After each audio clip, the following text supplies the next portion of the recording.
Baby, a rapid fire question round ain't easy, so say what you want about Erika Jayne, but mama was clear, concise, and to the point. I got my notes, I hope y'all got yours. Let's get on into this damn mess.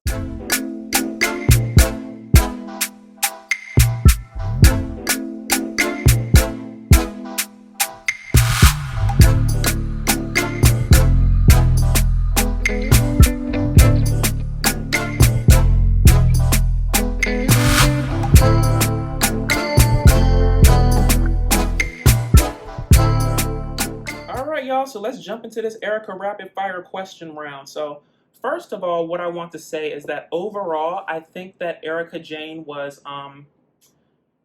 honestly, she was the most genuine I feel that we've seen her this season, right? She was clear, concise, to the point with her answers. It cannot be easy being in that stressful situation under a, rapid fire question round, and I thought she answered all the questions to the best of her ability, and the ones she couldn't answer, you could pretty much understand through context clues why she couldn't, right? So let's get started. If we were to go over all the questions that Andy asked and all of her responses, baby, we would be here for an hour. Y'all wouldn't watch it, okay? And I'd be tired and on the flow, okay? So I've selected some, important ones, and we'll go through those.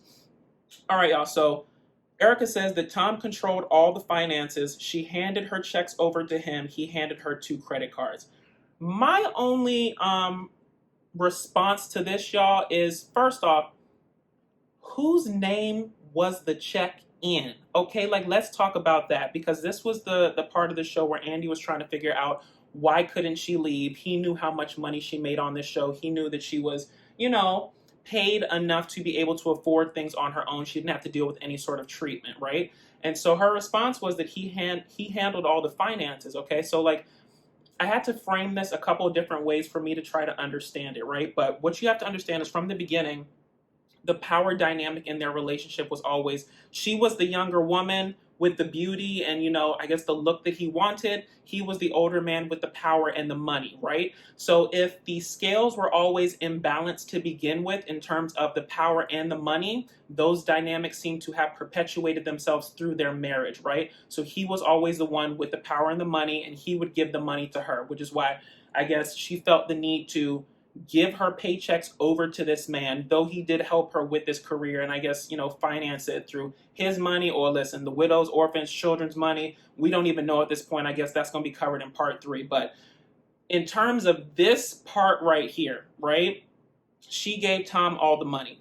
Whose name was the check in? Okay, because if the name was in Erika Jayne's name, right, or Erika Girardi, which would be her legal name, to me, if the check is made out to me, right, and even though that, we've been in this 20 plus year relationship and I've always been handing over no, because her making money has just been in the recent years, right? For the lion's share of their marriage, he's been giving money to her, right? So if he's been giving money to you all these years, and he's also been treating you wrong all these years in your own, estimation and your own words, then to me, wouldn't it have been prudent to keep some of those checks for yourself if they were made out to you so that you could hatch your plan to leave? To me, I thought that was sort of how Erika found her way, out of that marriage in a sense and filed for divorce, okay? So if the checks were made in Erika Jayne's name, then I really don't understand how she couldn't leave earlier. But if we're playing devil's advocate, right, and Tom controlled all the finances, and if Tom is the one who was pretty much bankrolling her lifestyle and bankrolling this whole Erika Jayne name and character and, pop career that she cultivated through this show, then I don't think it's out of the stretch of the imagination to believe that the checks might not have been made out to Erika Jayne, but perhaps Erika Jayne LLC, right? And so if Tom was one of the managing members of Erika Jayne LLC, I can see how the money would be deposited into the account that he controlled, right? And then he would give her a distribution from that account. So that's the only caveat that I had. So I really wanted Andy to get into that a little bit more, but listen, there were a lot of things to cover, and if he covered it all, it would have been like a 6-part reunion. We wouldn't have time for all that. So I really would like to know whose name were the checks on, but from context clues, it seems that the checks must have been made out to Erika Jayne's company, which was controlled by Tom. And whether or not she had access to that money, or power to move the money is a little bit murky. But listen, information is power, and I think if we knew that tidbit, it would make this story make a lot more sense. All right, moving forward from there. Tom had been cheating for years. There were 3 mistresses that she knew of. I don't really think there was any real revelation or surprise here. As I said before, when you have a situation where the power dynamics are imbalanced from the beginning of the marriage, and you also have the dynamic of younger woman, older man, like just because he married you and he loves you and you're his wife doesn't mean that he still doesn't like what he likes, right? So I'm not saying it's right for him to cheat. I'm not saying it's good for him to go outside of his marriage and do that kind of stuff, allegedly, if that's what he did. I'm just saying that you don't stop liking what you like because you got married, right? Like that goes into that whole conversation of when married couples are like, the woman is like, my husband looks at other women. Well, listen, you's a woman and he likes you, okay, baby? So you can't think that he is married. The man is not dead, okay? Now, acting on those thoughts is the problem here, right? But you can have them. He could still like looking at younger women, right? But him acting on them, acting on those, those wants and desires is the problem that we have here, right? So, listen, just as he's gotten older, you've gotten older too. So if he met you at 27 and he was in his 50s and now you're 50 and he's 80, he still likes that whole, young, blonde woman, that's just getting her footing in life, needs a little bit of help, XYZ, right? So the man liked what he liked. And I've said this before in prior videos, but it sort of begs to be repeated here. When you are in a situation where there are a lack of employable qualities, you have to get very specific and very realistic as to what you will and will not accept in a relationship, right? So as I said before, if the power dynamics were always imbalanced from the beginning, I'm sure she didn't like the fact that he was cheating on her, but to her own admission, where was she going to go if she didn't have any control of the finances and didn't know, how to take care of herself in terms of financial compensation at that point? So it's something that she probably just learned to live with. And if there were 3 that she knew of, there are probably much more than that. That's normally how it goes. So interesting, not a complete surprise, but definitely interesting for her to go into it in such detail. All right, y'all. So moving on to the next point. Andy asks her, did she leave a sinking ship? She says she left a sinking him. And this gets into the part of the episode where she can't specify certain things. So she says she can't specify when she sought legal counsel. And I understand. If you think about it, she couldn't really answer that question, because if she answered if she left a sinking ship or she left a sinking him, that gets into when she knew what she knew, right? And so that also speaks to, did you know that something was going on? Did you leave him just because of this cheating, years of, mistrust and misuse and being abused and feeling like, you were alone in this marriage? Or did you leave because the writing was on the wall and you needed to get yourself out and extricate yourself and, start to protect yourself before things really hit the fan, right? So I understand why she couldn't answer that from a legal perspective, because listen, in real time, the damn, law people down to the damn Beverly Hills courthouse are already subpoenaing like the records from the Real Housewives of Beverly Hills aired and unaired footage, right? So to me, everything is fair game. And for her to try to mitigate some of the problems that may come her way from certain admissions that she makes on the show is probably very, very good from a legal perspective. So I understood it. She also says she can't specify how she closed out her life with Tom, rented a house, and leased a car.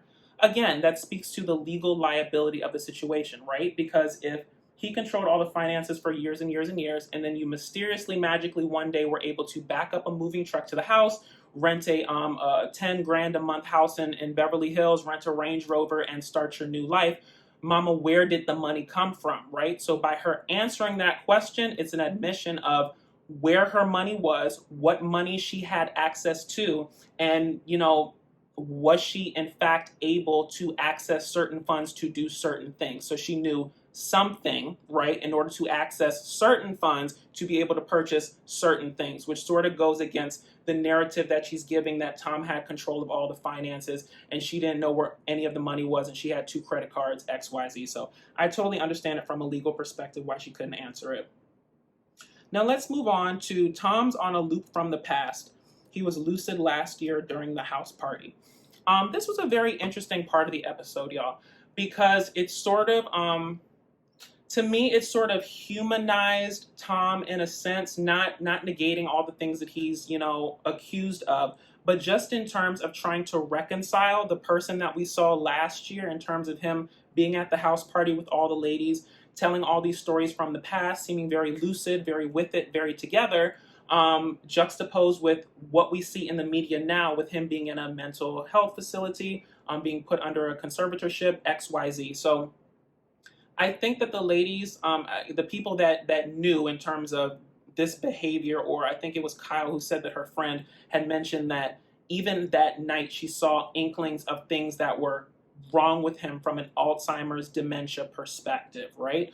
And so to me, that only helps Erika's case in terms of the narrative that she's going with, and that Tom is mentally incompetent, not able to, stand trial, not really cognizant of what he has done, right? And to be completely clear, and as I've said before, I do not believe that narrative completely, right? It's very hard for me to believe that all of a sudden, this man who was this powerful lawyer, this mover and shaker and stuff, is completely incompetent, can't do anything for himself, is being put under these conservatorships and, is just unable to live a, healthy, happy life anymore, right?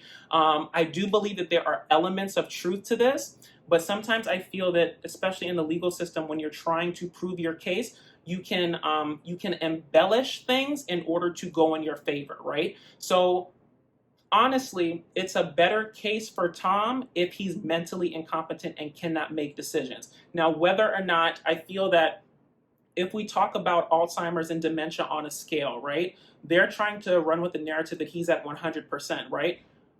That could be true, right? But he could also be at 60, 70%. We don't know, right? But this is the prevailing, thing that they're running with, so we pretty much have to go with it. But I did like that the other ladies rallied around her just to say that, sometimes people that are in these situations that have Alzheimer's and dementia, they do have lucid days, right? They have lucid days. They can be clear, concise, and to the point in their own respect. And furthermore, if you look back at that exchange from the party last year, Tom was talking about things from the past. And I think that's a very important thing, because when people end up having dementia, Alzheimer's, etc., their mind is stuck in a specific era, right? So they're able to talk about things from the past, like expertly, like it happened yesterday. But if you ask them, what in fact happened yesterday or what happened this morning, they can't tell you, right? So that to me led a little bit of credence to the narrative that they're running with, that, it's been a while that these things have been going on.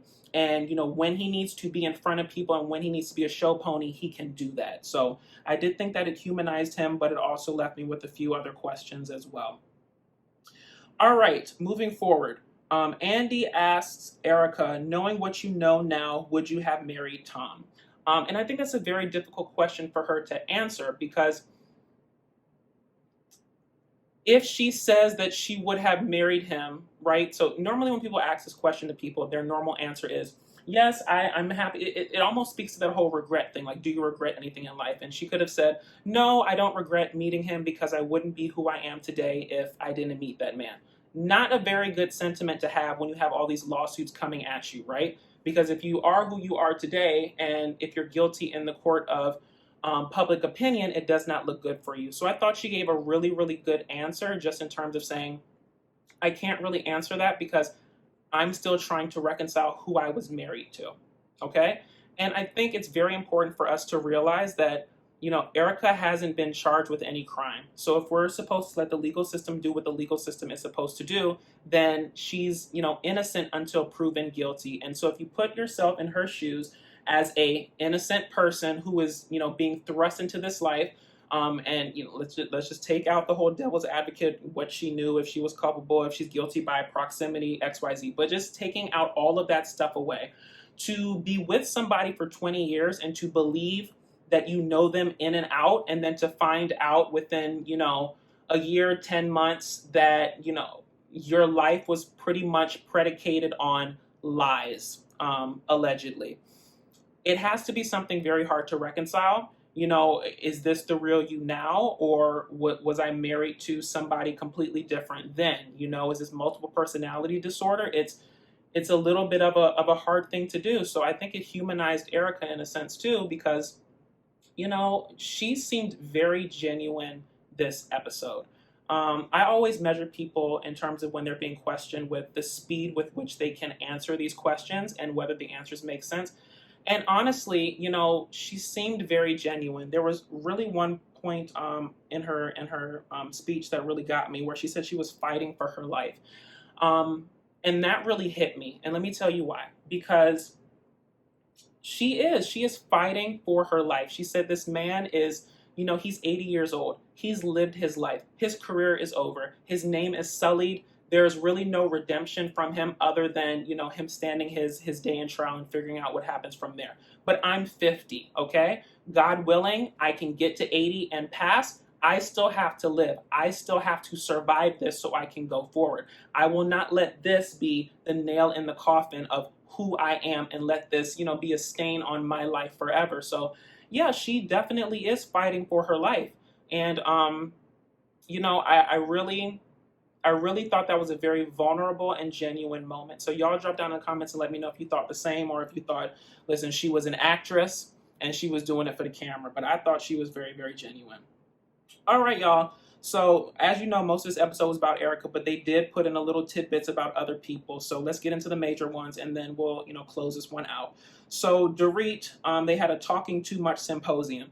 Baby, when I tell you, okay, I do not have the time to get into Dorit talking too much. Girl, you are long-winded. That's it. The period, point blank. Like, you are long-winded. And I think the more you try to fight it, the more stress, struggles, and strife you're going to have in your life, okay? They always say you never let a bitch spray you with your own tea, okay? So if you accept in your heart that you are long-winded and don't allow it to, disarm you so bad when people say it as something towards you. Because, I mean, honestly, if one of the ladies say that Dorit is long-winded, it's an easy read, okay? But it's such an easy read that it shouldn't really affect you to the point that it does, okay? So I would tell Dorit to go home and do her homework, accept that she's long-winded, and baby, move forward from there. But it was funny going through all this stuff and seeing all the ladies, talk about it. All right, to the Rinna updates. Nothing really of note to go through here. We love Harry Hamlin. We love their relationship, and that's all fine and dandy. What I really want to talk about is the Amelia Scott split. Apparently, Amelia ended it first. What I have to say about this is sometimes I wish that these celebrity parents wouldn't get so bogged down with their young daughters dating these like older established men. And let me tell you why. Because in Hollywood, if you're trying to get on, right? You're trying to, like, you come from a good family, you have celebrity parents, but you're trying to make your own mark in the world. One of the easiest ways to do that is to attach yourself to a famous man that has access, that has power, and can get you into, the hot topics of Wendy Williams, or, the Daily Mail articles, or being spoken of on TMZ. Like, it's all a publicity stunt in order to get to where you want to get to, right? So listen, Scott Disick is sort of like the gateway for that kind of activity for white people, okay? If you think about it, back in the day, if y'all remember, honestly, back in like the Lindsay Lohan days, baby, it was Wilmer Valderrama, okay? Everybody and their mama was going through him to get on, okay? Because once they got associated with Wilmer, they ended up in, model campaigns, movies, people knew who they were, their status in life was brought up, okay? And listen, quiet as is kept. For black people, it's future, okay? I still don't see what these women see in this man, but it seems like whenever a new starlet or a new person wants to get on, they go through Future and may or may not end up with a baby in the process. So all I have to say is that, I'm not a parent, so I don't understand, that whole, um, I'm not a parent, but I can understand where they're coming from in terms of you've had this child since birth. This is your flesh and blood. You want the best for them. But I think that if there were open dialogues in terms of what the child is really trying to accomplish by this association with these men in Hollywood that have this status, I think that you could avoid a lot of the stress, struggles, and strife if you realize that there was a end goal to all of this. So that's all I got to say. Y'all drop down in the comments and let me know if you agree or if Lisa Rinna was valid in coming for her daughter in terms of this man. Yes, he was too old. Yes, he had 3 kids. But listen, mama did it for a purpose, and now her name's on TMZ all the time. So work ain't honest, but it pays the bills. Moving forward to our last point, Kathy and Kyle, the mom connection. Y'all, I'm not going to belabor this point, but it was just very, very interesting to see that whole dynamic between Kathy and Kyle, the breakdown of that relationship, and how it all really centered around the mother, right? And I think if we're really to dive into it, it's really a story of the firstborn versus, I don't know what number of child Kyle is. Y'all drop down in the comments and let me know what she is. But suffice to say, if Kathy's the oldest, then, Kyle is not. So it's just the dynamic of the older child feeling closer to the mother than the younger ones do. And don't get me wrong, I'm not negating Kyle's relationship with her mother, and I'm not saying that it was better or worse than Kathy's. I'm just saying Kathy seems to have much more of an affinity, much more of an enamorment, much more of a reverence for that relationship with her mother and how it has affected her life from there, right? So it honestly seemed from watching as a viewer through the screen that Kathy's problem with Kyle doing the whole American Girl, it had less to do with the content of the show than it had to do with her talking about her mother, period, right? It seemed to me that just the mere mention of the mother triggers Kathy in a way, okay? So Andy had asked, did you watch an episode? Did you watch the series? How much did you see? And through Kathy's own admission, she said, I only watched the trailer and that was enough for me. So listen, I'd be curious to know if she would have the same feelings if she had watched the whole thing and understood that from Kyle's perspective, she said it was a love letter to our mother, right? But honestly, I don't really feel that with Kathy's enamorment with her mother that any number of episodes would have gotten her over, her issue with Kyle even talking about her mother, period. So listen, time is a luxury that people can't recreate, okay? And 10 years is a very long time to be mad at someone, to be holding a grudge, especially your sister, and especially when y'all live in the same community, run in the same circles, XYZ. So I'm really glad that they were able to come back together and realize that they're stronger together and that their issue wasn't that deep, right? Because at the core of it, even if Kathy feels stronger about the mother, or she just has much more of an affinity to her and to protecting that story, because that's what it seemed like she was doing. It seemed that Kathy decided that her role in life was to safeguard her mother's legacy and make sure that nothing came into conflict with that, right? So I'm glad that they were able to, I guess, come to some sort of consensus, come to an agreement about it, and move forward from there. Because like I said, 10 years is way too long to be holding a grudge. And it seemed that even though now, they're past their issues and they're working towards it, Kathy still holds a lot of emotions towards the mother. So I'd be curious to know if she's in therapy, and if she's, working through those issues. And I'm not saying it's a bad thing to, love your mother and still wish that she was here. I'm just saying that, it's good to talk out these things with a therapist and find coping mechanisms. So every time the mother's name is mentioned, you're not, dissolving into tears. But once again, having emotional maturity is a very good thing, so I commend her with that. I'm just saying that for, the long run, I would like that one day you're able to speak about your mother and it's a smile on your face versus, immediate tears. So that's all I'm saying, y'all. So if you liked what I said, please feel free to like, comment, and subscribe. Follow me on YouTube, Instagram, Stereo, and Twitter at DatDamnDasher. And until next time, y'all, in the words of Britney Spears, give me mo. I'm ready for more drama in this damn part 3 of the reunion. I'll talk to y'all later. Bye.